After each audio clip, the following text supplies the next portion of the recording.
Dok, dok, saya ini sudah minum obat hipertensi rutin. Tapi kenapa ya dok, tensi saya ini malah drop? Oke, aku jelasin ya.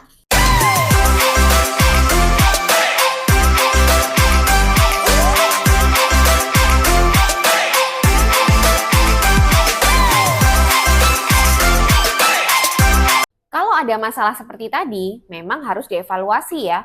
Karena kalau sampai minum obat hipertensi rutin terus sampai tensinya drop, itu juga bisa berbahaya, bisa menyebabkan orang sampai pingsan, bahkan jatuh, dan bisa terjadi hal-hal yang tidak diinginkan juga. Yang pertama harus dievaluasi adalah apakah diagnosisnya benar-benar hipertensi. Karena sering ya orang itu belum bisa membedakan hipertensi dengan tensi yang naik karena respon-respon alami tubuh. Saya pernah jelaskan tentang ini di video saya sebelumnya. Jadi harus dibedakan apakah ini kondisi hipertensi atau tensi yang naik sekedar hanya respon sementara gitu. Karena kalau pada kondisi-kondisi di mana dia dilakukan pemeriksaan tensi saat memang ada respon-respon alami tubuh yang menaikkan tensi secara normal. Misalnya dia ditensi dalam kondisi tidak ideal gitu ya. Makanya kan pengukuran tensi itu sebetulnya ada caranya. Karena kalau itu salah, maka bacaan dari tensi itu juga bisa lebih tinggi dari normal. Misalnya dia ditensi dalam kondisi dia menahan nyeri, menahan kencing, dalam kondisi sedang marah, sedang emosi, ya itu akan bisa menaikkan bacaan tensi yang sebenarnya. Dan itu sebetulnya bukan kondisi hipertensi, tapi kondisi tensi yang naik sementara, lalu nanti dia bisa turun pada saat emosi itu sudah hilang, pada saat dia sudah tidak menahan kencing lagi, tidak menahan nyeri lagi.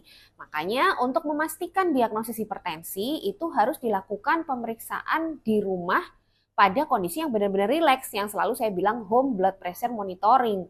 Jadi itu dilakukan 2 kali pemeriksaan pada saat pagi hari setelah bangun tidur dan malam hari sebelum tidur. Itu dianggap 2 kondisi yang paling rileks yang bisa mewakili kondisi tensi yang sebenarnya atau pola tensi selama 1 hari. Jadi nggak boleh ditensi pada saat dia habis olahraga misalnya, ya takutnya akan menjadi overdiagnose. Nah kalau overdiagnosis seperti ini, maka dia kalau diberi obat hipertensi malah tensinya bisa drop karena sebenarnya dia nggak hipertensi ya, dia hanya mengalami tensi tinggi di saat-saat tertentu yang nantinya bisa turun karena respon alaminya juga turun. Yang kedua yang harus dievaluasi, anggap aja udah bener ya, diagnosisnya memang hipertensi.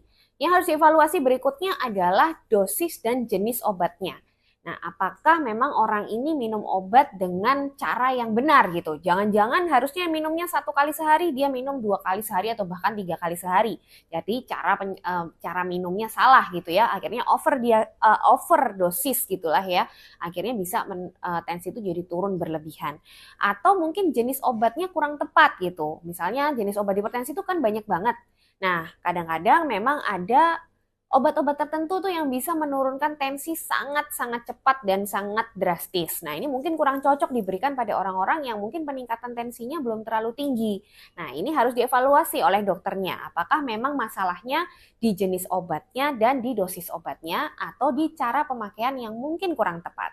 Yang berikutnya yang harus dievaluasi adalah apakah orang ini memang sudah mencapai target tensi tapi belum dilakukan penyesuaian dosis obat. Ya, kita tahu bahwa hipertensi itu sebetulnya kan bisa diturunkan terutama dengan mengubah gaya hidup ya yang selalu sering saya jelasin. Jadi mengubah pola makan, olahraga rutin, menurunkan berat badan. Nah, kalau itu semua sudah dilakukan, tensi itu otomatis secara alami akan turun ya. Nah, kalau misalnya dosis obat itu tidak disesuaikan, artinya dosisnya tetap mengikuti dosis awal di mana dia mungkin waktu itu belum mengubah gaya hidup, maka akhirnya dosis itu jadi bisa kelebihan karena dia sebenarnya sudah mulai terkontrol dengan perubahan gaya hidup. Nah, inilah yang harus dievaluasi juga oleh dokter dan pentingnya pasien hipertensi itu kontrol rutin ke dokter ya. Jadi dia akan dievaluasi apabila tensi itu sudah mencapai target, maka obat-obatan yang dia minum itu bisa dikurangi, baik dari dosisnya maupun jenis obatnya. Dan yang terakhir yang harus dievaluasi, anggap aja 3 faktor yang sebelumnya saya jelaskan itu sudah beres semua. Nah, apalagi yang harus dipikirkan adalah apakah hipertensi selama ini sudah menyebabkan komplikasi pada jantung, terutama gagal jantung.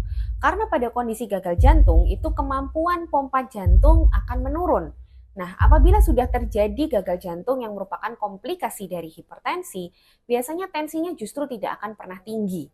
karena kemampuan pompa jantungnya juga sudah menurun. Jadi kalau sebelumnya dia punya hipertensi yang mungkin tidak terkendali dengan baik, lalu tiba-tiba dia justru mengalami hipotensi berulang atau tensi itu malah cenderung rendah meskipun sudah dievaluasi dosis obatnya dan lain-lain, hati-hati jangan-jangan sudah terjadi gagal jantung.